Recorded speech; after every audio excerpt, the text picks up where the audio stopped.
Male pattern baldness is not selected for. Have a good look at this image. In order for the standard hypothesis to be correct, you would have to believe that this is the result of millions of years of selection. This is what nature intended. This was an advantage over other genetic phenotypes that did not display MPB and hairy backs, etc. Otherwise, you cannot explain the distinct pattern of MPB with the standard hypothesis. I hope you realize just how crazy that supposition really is.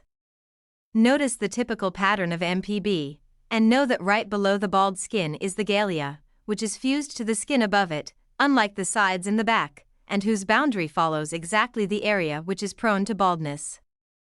The demarcation is down to the millimeter.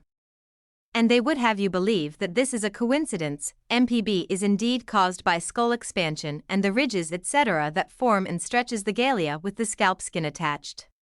From there you get chronic inflammation and eventual fibrosis in the tissues.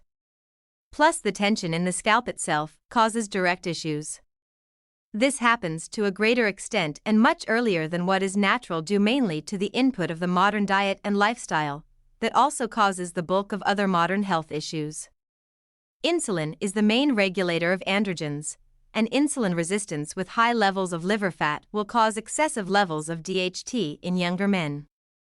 If you have the genetics for MPB plus chronically high insulin/fatty liver etc., you will then promptly develop it from the onset of puberty and onwards.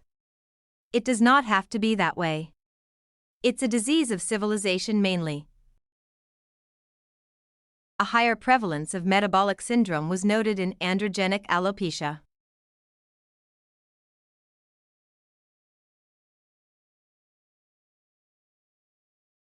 Early screening for metabolic syndrome is beneficial in patients with androgenic alopecia. A statistically significant association was found between androgenic alopecia and metabolic syndrome and between androgenic alopecia and insulin resistance.